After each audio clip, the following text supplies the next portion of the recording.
परम करुण पतित पावन अशरण शरण दीन बंधु नवद्वीप बिहारी श्री निताई गौर हरि सरकार, वृंदावन बिहारी श्री राधा माधव युगल सरकार, श्री सद्गुरुदेव की अकारण करुणा के फलस्वरूप श्री वृंदावन धाम में श्री गौर कृपा धाम में विराजमान होकर कली पावन अवतार श्री कृष्ण चैतन्य महाप्रभु जी के पावन चरित्र श्री गौर कथा को श्रवण करने का हमें आपको सौभाग्य प्राप्त हो रहा है।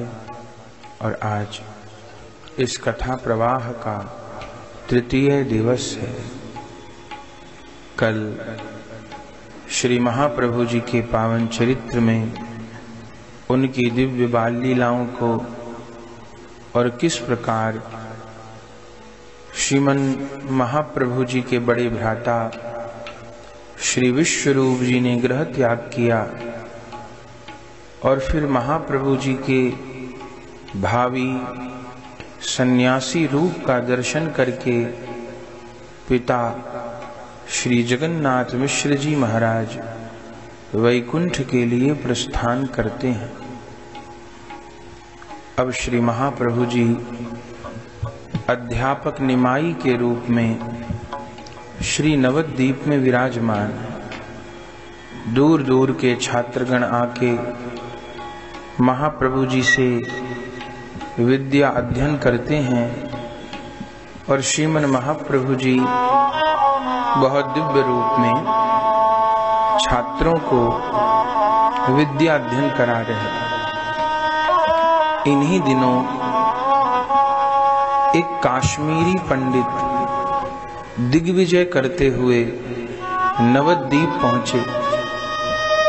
ये ब्राह्मण कश्मीर के रहने वाले थे और पूरी भारत भूमि में भ्रमण करते हुए नवद्वीप पहुंचे थे और ये दिग्विजय पर निकले थे। नगर नगर में जाकर ब्राह्मणों को शास्त्रार्थ के लिए पुकारते थे और फिर बड़े भारी विद्वान थे तो शास्त्रार्थ में परास्त कर देते थे सबको, और जो शास्त्रार्थ नहीं कर पाते थे वो इनको विजय पत्र लिख देते थे। ऐसे सबको परास्त करते हुए अपने ज्ञान का डंका बजाते हुए ये काशी पहुंचे। तो उस समय भारत भूमि में नवद्वीप धाम विद्या का प्रधान केंद्र था। काशी के विद्वानों ने कहा, जब तक आप नवद्वीप के ब्राह्मणों को शास्त्रार्थ में पराजित नहीं कर दोगे तब तक आपको पूरे भारत का सबसे बड़ा विद्वान नहीं माना जा सकता। तो इसी संदर्भ में ये दिग्विजयी पंडित नवद्वीप आए थे और जब ब्राह्मणों ने नवद्वीप के इनके बारे में सुना तो कोई भी इनसे शास्त्रार्थ करने नहीं आया। सब डर गए। लोगों ने अपनी पाठशालाओं में जाना बंद कर दिया, घरों से बाहर निकलना बंद कर दिया। वो घूम रहा था दिग्विजयी पंडित 7 दिन से नवद्वीप की गलियों में और विद्वानों को ललकार रहा था कि कोई आए मेरे से शास्त्रार्थ करे, और शास्त्रार्थ करने का साहस नहीं है तो विजय पत्र लिख दे मुझे। तब नवद्वीप के सब ब्राह्मण घबराए, इस दिग्विजयी को कौन परास्त कर सकता है। तभी मन में महाप्रभु जी का विचार आया और सबने विचार किया कि उस दिग्विजयी ब्राह्मण का यदि महाप्रभु जी से सामना हो जाए तो जरूर उसके विद्या गर्व को महाप्रभु जी चूर चूर कर देंगे। तब उस समय ये सारे ब्राह्मण मिलकर के दिग्विजयी पंडित के पास गए। दिग्विजयी को लगा कि शायद शास्त्रार्थ करने आए होंगे, पर इन ब्राह्मणों ने कहा, महाराज देखिए यहाँ नवद्वीप में तो बहुत ब्राह्मण हैं, आप अलग अलग किससे शास्त्रार्थ करोगे। लेकिन हमारे नवद्वीप के सबसे बड़े विद्वान आचार्य हैं निमाई पंडित। यदि आप उन्हें परास्त कर दो तो समझिए पूरा नदिया नगरी को आपने परास्त कर दिया और हम सब आपको दिग्विजयी मान लेंगे और विजय पत्र लिख देंगे। उन्होंने कहा कहाँ मिलेंगे निमाई पंडित? बोले ऐसे मुकुंद संजय के निवास स्थान पर उनकी पाठशाला है और बाकी गंगा तट पे अपने छात्रों के साथ विहार करते हैं। आप ढूंढेंगे तो जरूर मिल जाएंगे। ठीक है। तब ये दिग्विजयी पंडित महाप्रभु जी से मिलने को चले। उस दिन श्री महाप्रभु जी पाठशाला विश्राम करके छात्रों के साथ गंगा तट पे विराजमान थे। श्री महाप्रभु जी को गंगा जी का दर्शन बहुत प्रिय है, बहुत प्रिय है गंगा जी महाप्रभु को। तो छात्रों के साथ गंगा तट पे बैठे गंगा जी का दर्शन कर रहे थे। तब श्री महाप्रभु जी ने छात्रों से पूछा कि बताओ गंगा जी की उत्पत्ति की कथा क्या है? गंगा जी कहाँ से उत्पन्न हुई? एक छात्र ने कहा महाराज गंगा जी तो गंगोत्री से आ रही हैं और फिर पर्वतों से उतरते हुए धरती पे प्रवाहित हो रही हैं। महाप्रभु जी ने कहा गंगोत्री में कहाँ से आ रही हैं? बोले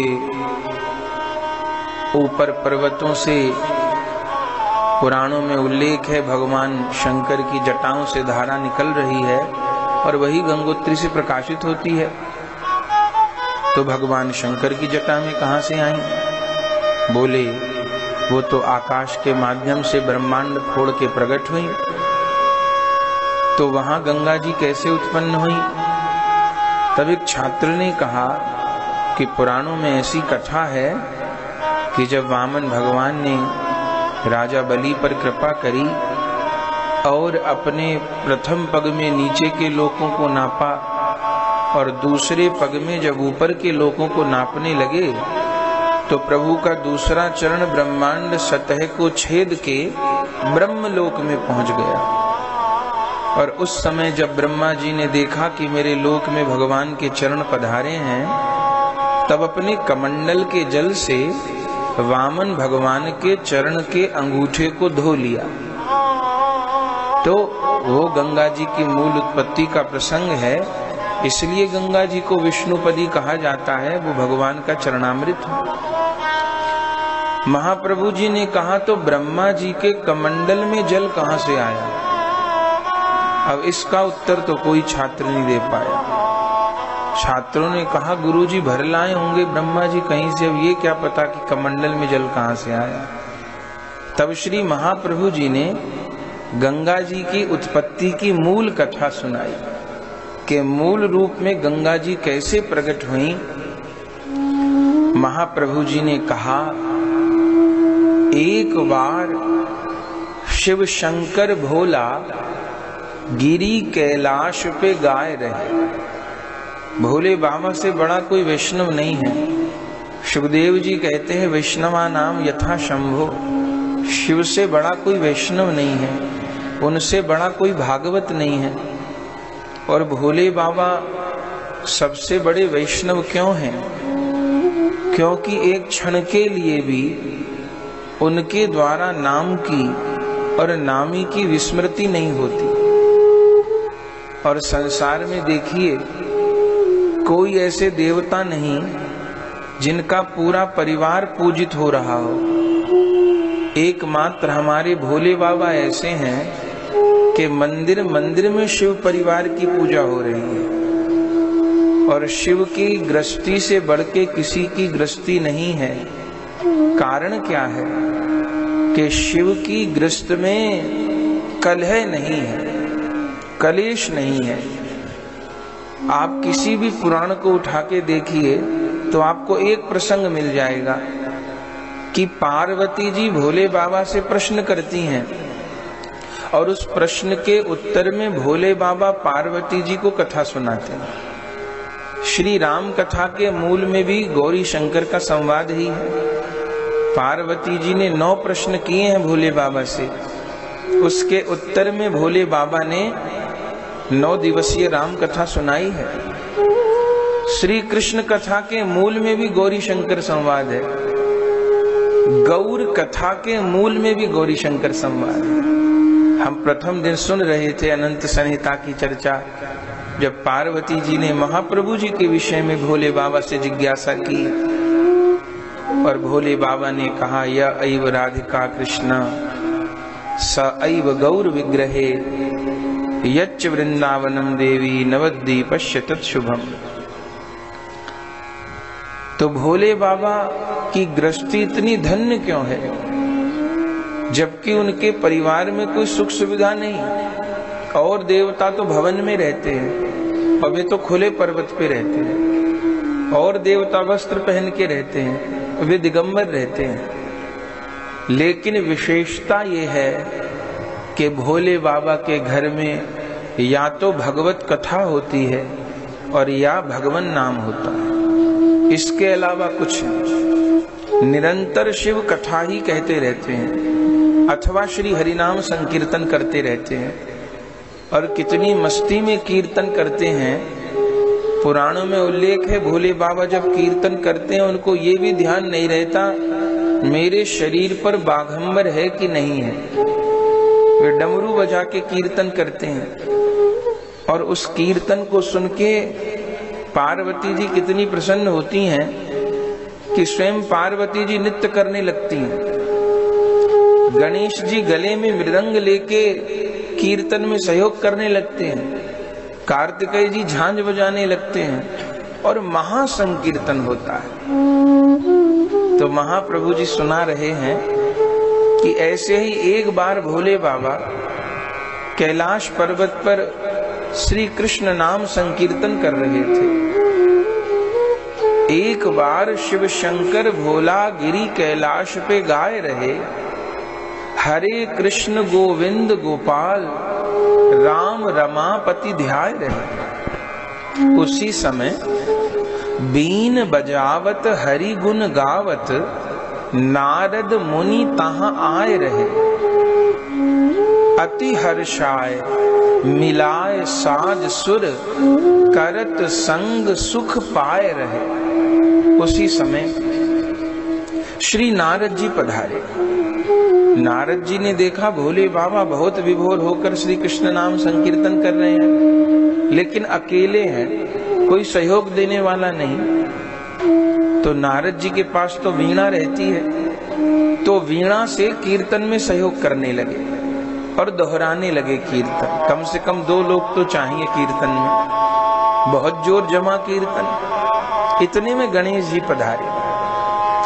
गणेश जी ने देखा मेरे पिता कीर्तन कर रहे हैं, श्री नारद जी महाराज जो मेरी माता जी के भी गुरु हैं, स्वर वाद्य के द्वारा कीर्तन में सहयोग कर रहे हैं, लेकिन ताल वाद्य नहीं है। अब कीर्तन में कम से कम 2 वाद्य तो चाहिए, एक तो स्वर वाला वाद्य, एक ताल वाला वाद्य। तो ताल वाला वाद्य नहीं है, और गणेश जी से बड़ा मृदंग वादक कौन होगा? बोले सुनत गणेश गयो जो मृदंग और लगे बजावन ताल पे ताल। तब गणेश जी गले में मृदंग टांग करके मृदंग बजाने लगे और कैसा अद्भुत कीर्तन जमा कि लहर उठी जोर, धुनी चहुं ओर, चली हरि ओर, भेदी अंड जाल है। और वो कैसी कीर्तन की ध्वनि उठी कि वो कैलाश पर्वत से चलते चलते ब्रह्मांड सतह का छेदन करके दिव्य गोलोक धाम में पहुंच गई। सुनत गणेश गयो जो मृदंग, लगे बजावन ताल पे ताल है।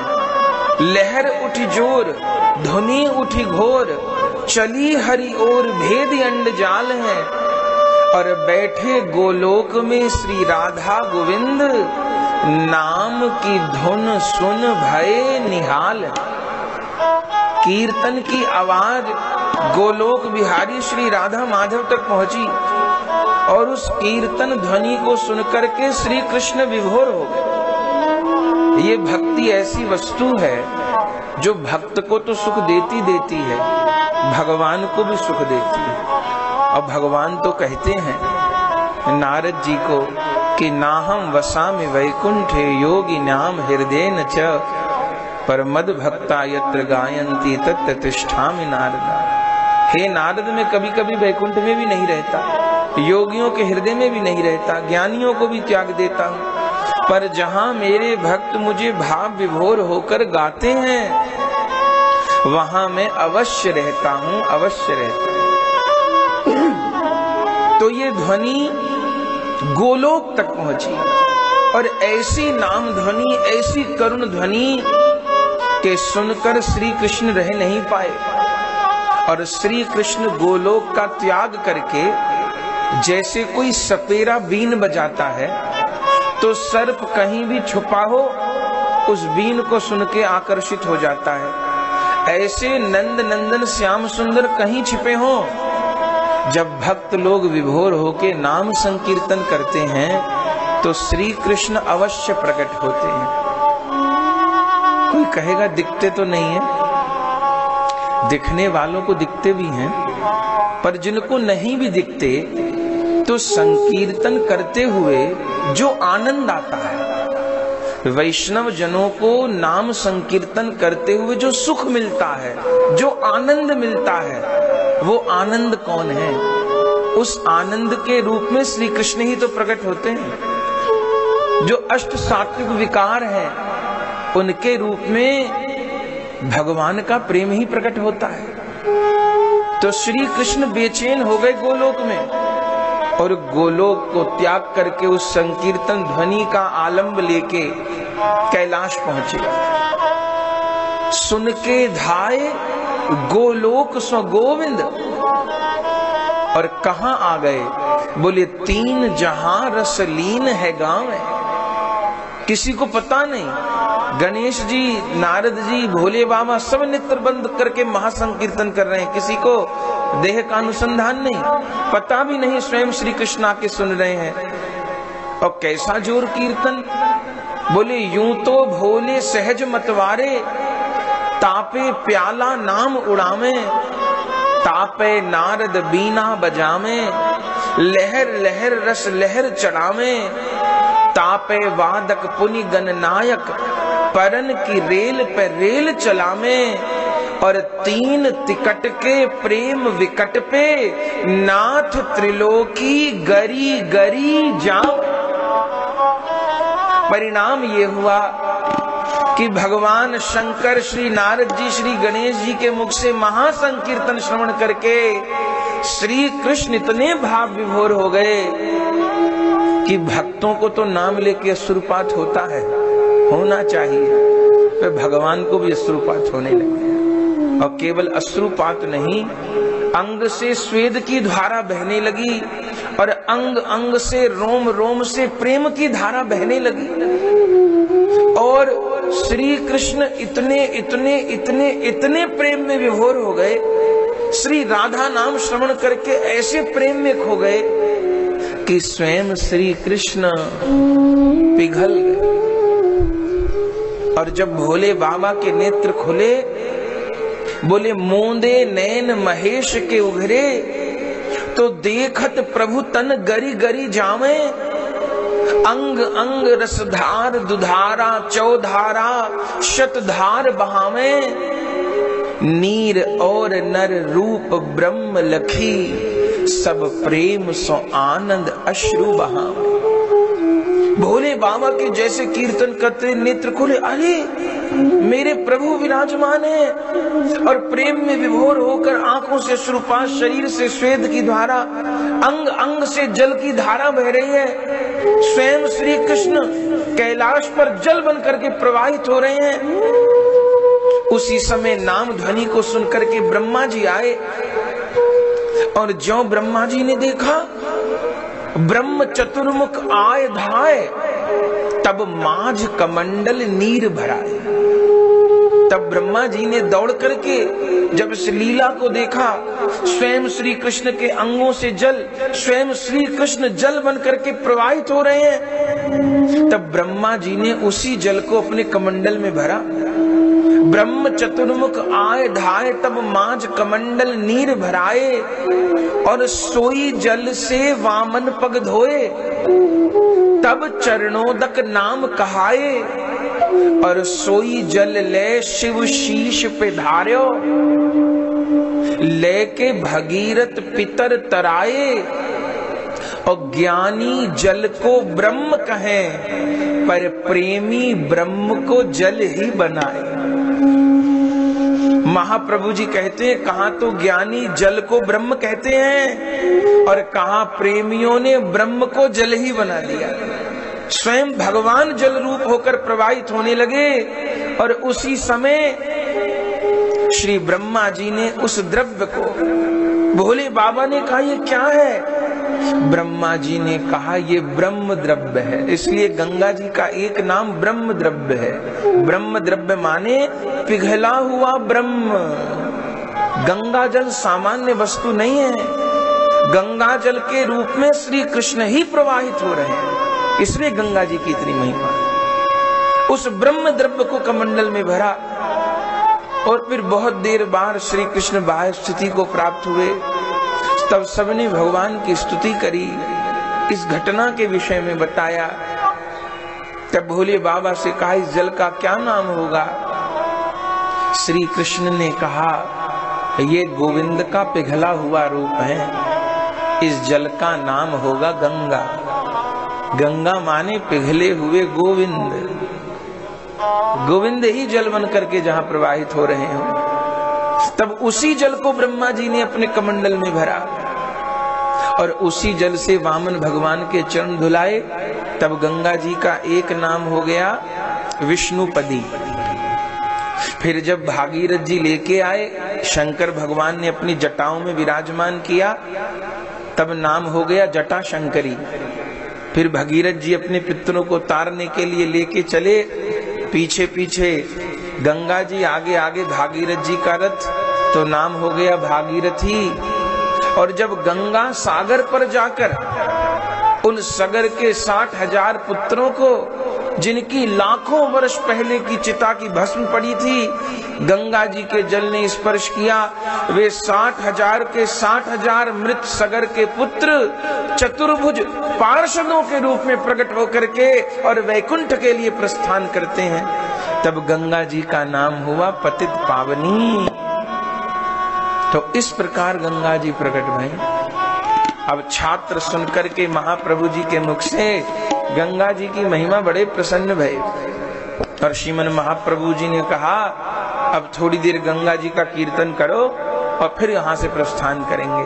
तब छात्रों के साथ महाप्रभु जी दिव्य रूप में कीर्तन करने लगे कि गंगा मैया तेरी लहर मन भाई, हो गंगा मैया तेरी लहर मन भाई, हो गंगा मैया तेरी लहर मन भाई, हो गंगा मैया तेरी लहर मन भाई। तो श्रीमन महाप्रभु जी गंगा तट पर बैठे गंगा महिमा गा रहे थे। उसी समय वो दिग्विजयी पंडित अपनी मंडली को लेकर के वहां आए और दूर से गंगा तट पर बैठे महाप्रभु जी को देखा। जान गए यही निमाई पंडित हैं। अद्भुत तेज का विस्तार हो रहा है। उस दिव्य गौर मूर्ति को देख करके एक बार तो दिग्विजयी मोहित हो गए, पर फिर उनको अपने शास्त्रार्थ का भान हुआ और चले और आकर के निमाई पंडित जी के पास कहा कि आप ही निमाई पंडित हैं? महाप्रभु जी कहते हैं जी मुझे ही निमाई पंडित कहते हैं। उसने कहा मेरा नाम दिग्विजयी है और मैं दिग्विजय करने के लिए निकला हूं, पर आपके नवद्वीप में तो लगता है कोई विद्वान ही नहीं, कोई हमसे शास्त्रार्थ करने नहीं आया। आज कल ही कुछ ब्राह्मण लोग आए और कहा कि हमारे नवद्वीप के सबसे बड़े विद्वान निमाई पंडित हैं, तो आप मेरे से शास्त्रार्थ कीजिए। महाप्रभु जी ने कहा, हे पंडित प्रवर, मैं तो आपके आगे बालक हूं, मेरी अवस्था तो अभी 15 वर्ष है, और आप दिग्विजयी महापंडित महाज्ञानी, मैं कहां आपसे शास्त्रार्थ कर सकता हूं। दिग्विजयी ने कहा, ठीक है आप बालक हो, लेकिन ज्ञान की कोई आयु नहीं होती, और ज्ञान तो बालक के भीतर भी पैदा हो सकता है। और यदि आपको शास्त्रार्थ नहीं करना तो आप विजय पत्र पर हस्ताक्षर कर दो कि हम सब नवद्वीप के विद्वान हारे और दिग्विजयी जीते। महाप्रभु जी ने कहा, जब मैं बालक हूं तो मेरे हस्ताक्षर करने न करने से क्या प्रभाव पड़ने वाला है, तुम उससे शास्त्रार्थ करो। महाप्रभु जी ने कहा, शास्त्रार्थ में क्या समय बिगाड़ना, अरे आप इतने बड़े विद्वान हैं, सामने गंगा जी प्रवाहित हो रही हैं, कुछ गंगा जी की महिमा सुना दीजिए, उससे कल्याण होगा, बाकी शास्त्रार्थ में क्या रखा है। अब दिग्विजयी तो इसी इंतजार में थे कि मुझे अपनी विद्या प्रदर्शित करने का मौका मिल जाए, और वो आशु कवि थे। आशु कवि माने तुरंत रचना करके जो सुना दे, और जैसे मौका मिला उस दिग्विजयी पंडित ने तो जैसे आंधी चले तूफान चले, ऐसे एक झड़ी में 100 नए श्लोक गंगा जी के बना के महाप्रभु जी के सामने गा दिए, और तेल धारावत झंझावात की तरह एक से एक नए संस्कृत के श्लोक सब सुन के अवाक रह गए। महाप्रभु के छात्रों ने भी देखा, भाई वास्तव में तो लगता बहुत जोरदार विद्वान है। महाप्रभु बहुत प्रसन्न हुए। दिग्विजयी ने कहा, और बताइए। महाप्रभु जी ने कहा, बड़ी सुंदर आपने रचनाएं सुनाई, अब इसमें से किसी एक श्लोक की व्याख्या भी कर दीजिए। दिग्विजयी ने कहा, मैंने तो सैकड़ों श्लोक गा दिए, कौन से श्लोक की व्याख्या सुनना चाहते हो। अब महाप्रभु जी ने भी उस 100 में से एक बीच वाला श्लोक सुना दिया कि ये वाला श्लोक कौन सा, महत्वम गंगायाम, महाप्रभु जी गा रहे, महत्वम गंगायाम सततम इदमा भाति नितराम, यद्वेषा श्री विष्णु चरण कमल उत्पत्ति सुभगा, द्वितीया श्री लक्ष्मी रिव सुर नरई यस्य चरणा, भवानी भरतुर्या शिरसी भगवत अद्भुत गुणा। अब सुन के दिग्विजय अवाक कि मैंने तो झंझावात की तरह 100 श्लोक सुनाए, बीच वाला श्लोक इतनी जल्दी एक ही बार सुन के याद कैसे हो गया आपको। महाप्रभु ने कहा, जिस सरस्वती की कृपा से आशु कवि हो सकते हो, तो कोई आशु श्रुतिधर भी हो सकता है, तो हमको सुन के याद हो गया, तो आप व्याख्या सुनाइए इसकी। दिग्विजयी ने कहा, बहुत सरल, महत्वम गंगा या सततम मिदमा भाति नितराम, गंगा जी का महत्व सतत रूप से इस जगत में प्रकाशित हो रहा है। कैसा महत्व है, बोले यद्वेषा श्री विष्णु चरण कमल उत्पत्ति सुभगा, जो गंगा जी श्री नारायण के चरण कमल से उत्पन्न हुई हैं, द्वितीया श्री लक्ष्मी रिव सुर नरैर यस्य चरणा, जो गंगा जी दूसरी लक्ष्मी के समान है, और सुर नर मुनि जिन गंगा जी के चरणों की आराधना करते हैं, भवानी भरतुर्या शिरसी विभवत अद्भुत गुणा, जिन गंगा जी को भगवान शंकर, भवानी के पति शंकर अपने सिर पर धारण करते हैं, वो गंगा जी अपने अद्भुत रूप के साथ विराजमान, ये इसका अर्थ है। महाप्रभु जी ने कहा, दिग्विजय जी ये तो शब्दार्थ कहा आपने, अब इसका गूढ़ार्थ भी बताएं। इस श्लोक में जो दोष और गुण हैं उनके विषय में भी बताएं।